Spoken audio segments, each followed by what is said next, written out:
नमस्कार दोस्तों, कैसे हैं आप लोग। मैं आप सभी का स्वागत करता हूं। आज हमारा सांविधिक संस्थाओं या फिर आप कह लीजिए कि गैर संवैधानिक संस्थाओं का दूसरा लेक्चर है, जिसे हम स्टैच्यूटरी बॉडीज भी कहते हैं। पिछले वीडियो लेक्चर के अंदर हमने मानव अधिकार आयोग के बारे में चर्चा की थी, जिसके अंदर हमने राष्ट्रीय मानव अधिकार आयोग और राज्य मानव अधिकार आयोग दोनों को पढ़ा था। आज का जो हमारा लेक्चर है वो राष्ट्रीय महिला आयोग पर है, नेशनल वुमेन कमीशन। देखिए, राष्ट्रीय महिला आयोग भारत सरकार का सांविधिक या वैधानिक निकाय है। सांविधिक या वैधानिक दोनों को अंग्रेजी में स्टैच्यूटरी ही कहा जाता है। सांविधिक या वैधानिक का मतलब होता है जब किसी संस्था, संगठन, निकाय का गठन संसद के, विधानमंडल के किसी कानून के द्वारा किया जाए, तब ऐसी संस्थाओं को कहा जाता है सांविधिक या वैधानिक। इंग्लिश में याद रखिएगा, स्टैच्यूटरी बॉडीज कहा जाता है। राष्ट्रीय महिला आयोग का काम होता है कि जो महिलाओं को प्रभावित करने वाले नीतिगत मामलों पर सरकार को सलाह देना। तो राष्ट्रीय महिला आयोग क्या है? एक प्रकार का वैधानिक या संवैधानिक निकाय नहीं है, सांविधिक निकाय है। संवैधानिक का मतलब होता है कॉन्स्टिट्यूशनल, सांविधिक का मतलब होता है स्टैच्यूटरी यानी नॉन कॉन्स्टिट्यूशनल, विशेष रूप से वैधानिक निकाय। ठीक, इसकी स्थापना 31 जनवरी 1992 को राष्ट्रीय महिला आयोग अधिनियम 1990 में परिभाषित प्रावधानों के तहत की गई थी। यानी संसद ने एक बिल रखा था, राष्ट्रीय महिला आयोग विधेयक। वो संसद के दोनों सदनों से पारित हुआ, राष्ट्रपति ने उसे स्वीकृति दी। तब आगे चलकर इस अधिनियम के द्वारा 31 जनवरी 1992 को राष्ट्रीय महिला आयोग, नेशनल वुमेन कमीशन की स्थापना की गई। अतः यह क्या है? स्वायत्त व सांविधिक निकाय है। सांविधिक को हम पढ़ चुके हैं, यानी जिसका गठन किसी संसद या विधानमंडल के कानून के द्वारा हो, उसे कहते हैं सांविधिक निकाय। स्वायत्त का मतलब होता है कि जो अपना कार्य करने में स्वतंत्र हो। और आयोग की पहली प्रमुख जो बनी थी, उनका नाम था जयंती पटनायक। यानी राष्ट्रीय महिला आयोग की पहली जो अध्यक्ष बनी, उनका नाम था जयंती पटनायक। और ये जो राष्ट्रीय महिला आयोग है, ये भारत सरकार का जो एक मंत्रालय है, जिसे हम बोलते हैं महिला एवं बाल विकास मंत्रालय, उस आयोग का नोडल मंत्रालय है। एक शब्द है नोडल मंत्रालय। नोडल मंत्रालय का मतलब होता है जो किसी आयोग या किसी संस्था की देखरेख करता है। यानी जो राष्ट्रीय महिला आयोग है, उसके ऊपर देखरेख करने का कार्य है, उसकी सेवा शर्तों को निर्धारित करने का कार्य है इस महिला एवं बाल विकास मंत्रालय का। जैसे संघ लोक सेवा आयोग या यूपीएससी जिसे हम बोलते हैं, उसका नोडल मंत्रालय कौन सा है? कार्मिक मंत्रालय। वैसे ही राष्ट्रीय महिला आयोग का नोडल मंत्रालय है महिला एवं बाल विकास मंत्रालय। अब राष्ट्रीय महिला आयोग क्यों बनाएगा, इसके उद्देश्य क्या है? आपसे ये कई बार पूछ लिया जाता है। तो राष्ट्रीय महिला आयोग के 4 मुख्य उद्देश्य हैं जिसके कारण राष्ट्रीय महिला आयोग का गठन हुआ। पहला, महिलाओं के लिए संवैधानिक एवं वैधानिक सुरक्षा उपायों की समीक्षा करना। यानी महिलाओं के लिए संविधान में, कानून के अंदर जो प्रावधान किए गए हैं, उनकी जांच करना। दूसरा, उपचारात्मक वैधानिक उपायों की सिफारिश करना। दूसरा इसका उद्देश्य है कि महिलाओं के लिए कौन से कानूनी रूप से प्रावधान किए जा सकते हैं, सुधार किए जा सकते हैं, उसकी सिफारिश करना। तीसरा, शिकायतों के समाधान को बढ़ावा देना। यानी जो भी महिलाओं से संबंधित शिकायतें होती हैं, उनका समाधान करना। चौथा, महिलाओं को प्रभावित करने वाले सभी नीतिगत मामलों पर सरकार को परामर्श देना। यानी महिलाओं के लिए कोई भी योजना बन रही है, कोई नीति बन रही है, कोई कानून बन रहा है, तो उस मामले में गवर्नमेंट को एडवाइस करना। ये 4 इसके प्रमुख उद्देश्य होते हैं। अगर हम इसकी संरचना की बात करें तो यह आयोग बहुसदस्यीय है। इसमें एक अध्यक्ष होता है, 5 सदस्य होते हैं और एक सदस्य सचिव होता है। यानी मुख्यतः ये 6 सदस्यीय होता है, एक अध्यक्ष और 5 सदस्य, और इसके साथ साथ एक सदस्य सचिव होता है। सदस्य सचिव मुख्यतः महिला एवं बाल विकास मंत्रालय का ही कोई सेक्रेटरी या कोई सचिव होता है। मुख्यतः याद रखिएगा, एक अध्यक्ष और 5 सदस्य, यानी 6 सदस्य। और 5 सदस्यों में से किसी एक सदस्य का एससी या एसटी से होना जरूरी है। यानी राष्ट्रीय महिला आयोग में एक अध्यक्ष और 5 सदस्य होंगे, और 5 सदस्यों में से एक का कम से कम SC या ST से जुड़ा होना जरूरी है। एक से ज्यादा है तो कोई दिक्कत नहीं। अब आयोग का अध्यक्ष किसे बनाया जाता है? आयोग का अध्यक्ष किसी ऐसे व्यक्ति को बनाया जाएगा जो महिलाओं के हितों के लिए प्रतिबद्ध हो, यानी जो महिलाओं के उद्धार के लिए, महिलाओं के लिए प्रयत्नशील रूप से कार्य करता हो। जबकि जो 5 सदस्य होते हैं वो अलग अलग योग्यताओं से होते हैं। उसके अंदर कुछ लोग कानून के जानकार होते हैं, कुछ महिलाओं के रोजगार से जुड़े होते हैं, कोई महिलाओं से जुड़े गैर सरकारी संगठनों से होते हैं, स्वास्थ्य, शिक्षा, समाज कल्याण। तो 5 अन्य सदस्य अलग अलग पृष्ठभूमि से लिए जाते हैं और सामान्यतः सभी महिलाएं होती हैं। अध्यक्ष भी इसकी महिला ही होती है, 5 सदस्य भी महिलाएं ही होती हैं। अब अध्यक्ष, सदस्य या सचिव का नामांकन कौन करता है कि किसे अध्यक्ष बनाना है, किन्हें सदस्य बनाना है, किसे सदस्य सचिव बनाना है? तो ये सेंट्रल गवर्नमेंट करती है, और सेंट्रल गवर्नमेंट का ही एक मंत्रालय है महिला एवं बाल विकास मंत्रालय।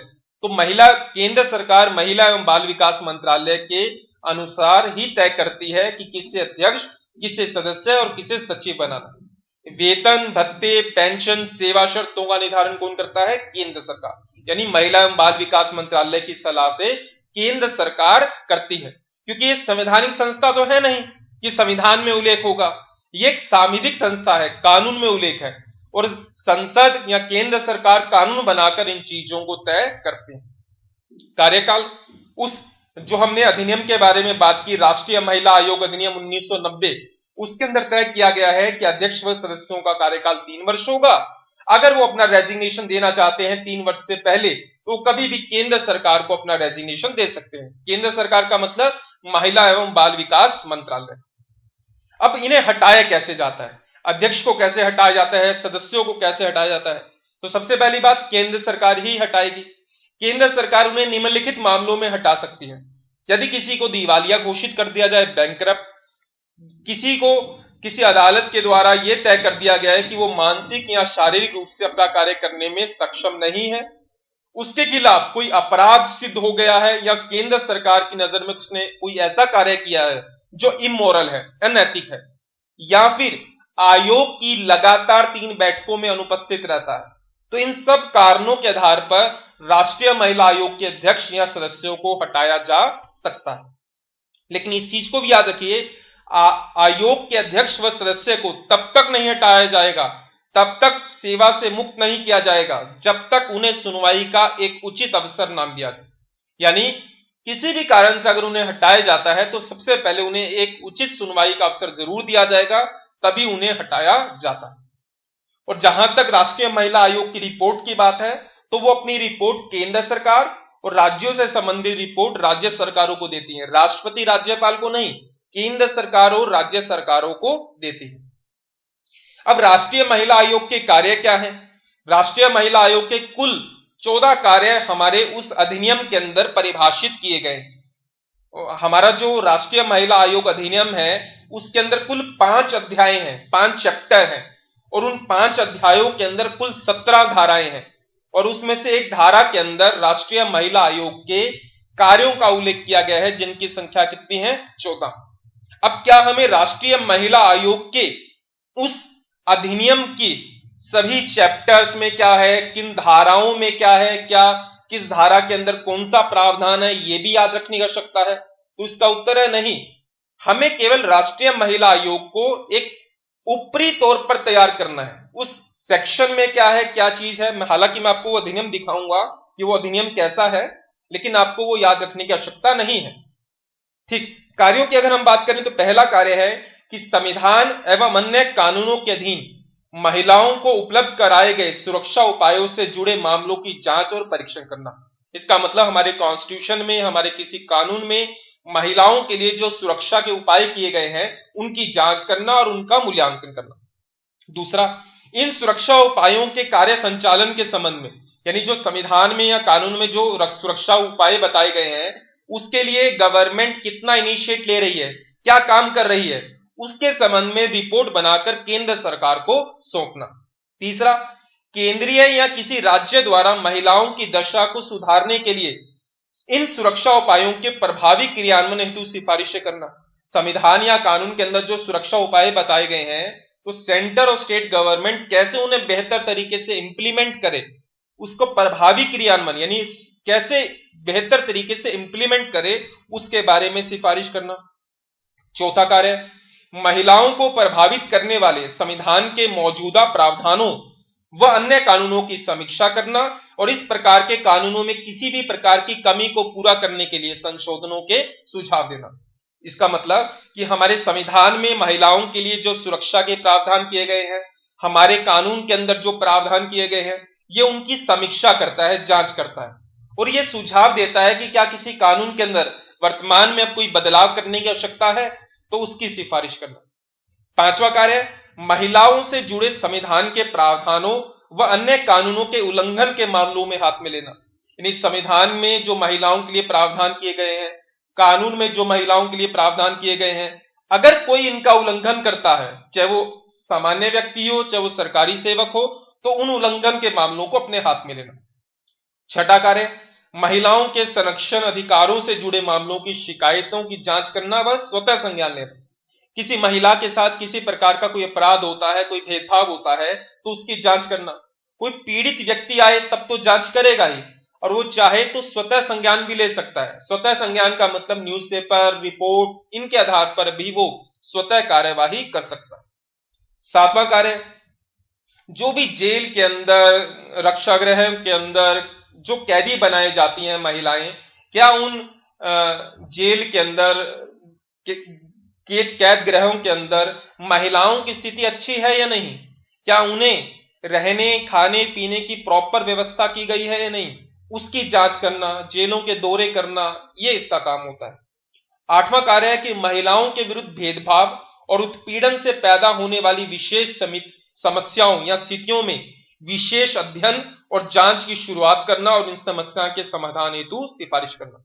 आप जानते हैं कि महिलाओं के खिलाफ काफी भेदभाव होता है, उनके खिलाफ कई प्रकार के उत्पीड़न होते हैं, जैसे कन्या भ्रूण हत्या, दहेज प्रथा, अन्य जितनी भी समस्याएं होती हैं जैसे बाल विवाह, सती प्रथा, इस प्रकार की जो भी वर्तमान की भी जो समस्याएं हैं, रेप जैसी समस्याएं, उससे संबंधित विषयों का ये जांच करती हैं, अध्ययन करती हैं और उनका समाधान कैसे हो सकता है उसके बारे में सिफारिशें करती हैं।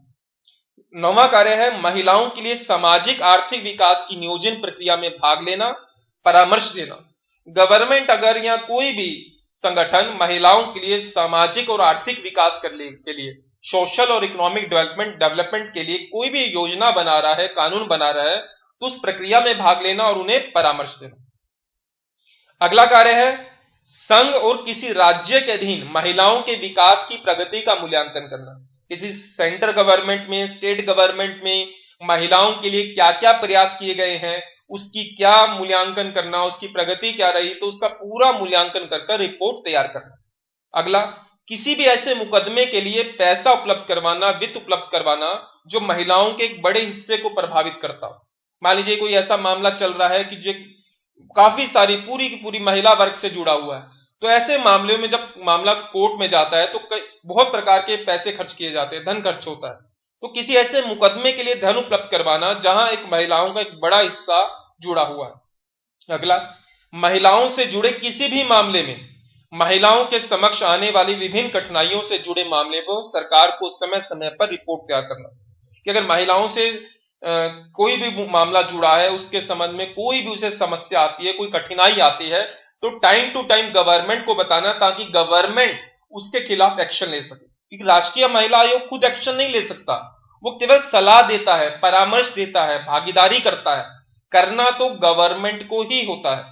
महिलाओं में जागरूकता बढ़ाने के लिए शैक्षणिक शोध व कार्य करना। इसके अलावा केंद्र सरकार द्वारा इस सौंपे गए कोई भी अन्य मामले जो इनको देखना। अगर हम इनकी शक्तियों की बात करें, वो तो थे कार्य, अब हम बात करें शक्तियों की, तो आयोग जो है राष्ट्रीय महिला आयोग, ये एक अर्धन्यायिक निकाय है। अर्धन्यायिक निकाय क्या? जिसके पास सिविल प्रोसीजर कोड 1908 की पावर हो, यानी सिविल कोड जैसी पावर हो। जो 6 पावर मैंने आपको शुरुआत से बताई थी, वही 6 पावर। पहला, गवाहों की उपस्थिति हेतु समन करना, हाजिर करना, शपथ पर उनकी जांच करवाना, किसी दस्तावेज को ढूंढना, प्रस्तुत करना, हलफनामे पर साक्ष्य प्राप्त करना, किसी पब्लिक रिकॉर्ड को मांगना, गवाहों और दस्तावेजों की जांच के लिए शासन पत्र जारी करना निर्धारित किया गया कोई अन्य मामला। याद रखिए, राष्ट्रीय महिला आयोग दंड देने की शक्ति नहीं रखता। दंड देने का अधिकार प्रशासन को है, न्यायालय को है। ये केवल जांच करता है, सिफारिशें करता है, सुझाव देता है, सलाह देता है। आखिरी में इनिशिएट गवर्नमेंट को या जुडिशरी को ही लेना होता है, तो इसके पास केवल सिविल कोर्ट की शक्तियां होती हैं। हमारे यहाँ राष्ट्रीय महिला आयोग की पहली अध्यक्ष आप जानते हैं जयंती पटनायक थी, वर्तमान में रेखा शर्मा है और 2 बार बनी है गिरिजा व्यास। तो याद रखिएगा कि राष्ट्रीय महिला आयोग में अध्यक्ष व सदस्यों की पुनर्नियुक्ति हो सकती है। दूसरी अध्यक्ष कौन रही? वी मोहिनी गिरी। तीसरी रही विभा पार्थसारथी। चौथी रही पूर्णिमा अडवाणी। 5वीं और 6ठी यही गिरिजा व्यास। अगली रही ममता शर्मा, ललिता कुमार मंगलम और वर्तमान में है रेखा शर्मा। ठीक, तो ये था हमारा राष्ट्रीय महिला आयोग। अब मैं आपको बताता हूं कि कौन सा वो अधिनियम है जिसके बारे में मैं आपसे बात कर रहा था। देखिए, ये है वो राष्ट्रीय महिला आयोग अधिनियम। आप देख पा रहे होंगे, इसके अंदर अध्याय 1 प्रारंभिक, अध्याय 2 राष्ट्रीय महिला आयोग गठन के बारे में बताया गया है, अध्यक्ष की सदस्यों की पदावधि, सेवा शर्तें, फिर आयोग के अन्य कर्मचारी, फिर अध्याय 3 के अंदर आयोग के कृत्य बताए गए हैं जिनकी संख्या 14 है। अध्याय 4 के अंदर वित्त, लेखा और लेखा परीक्षा के बारे में बताया गया है और अध्याय 5 मिसलेनियस से जुड़ा है। तो कुल मिलाकर राष्ट्रीय महिला आयोग अधिनियम, इसके अंदर 5 अध्याय हैं और इसके अंदर कुल 17 धाराएं हैं और इसके अंदर जिन कार्यों की हमने बात की वो कार्य अध्याय 3 के धारा 10 में दिए गए हैं। ठीक, तो याद रखिए, हमको ये पूरा का पूरा ये नहीं पढ़ना है कि अगर आप ये सोचे कि हमें पूरा का पूरा अधिनियम, पूरी की पूरी धाराएं पढ़नी है, तो ऐसा नहीं है। जितना मैंने इस वीडियो के अंदर आपको बताया केवल इतना ही करना है।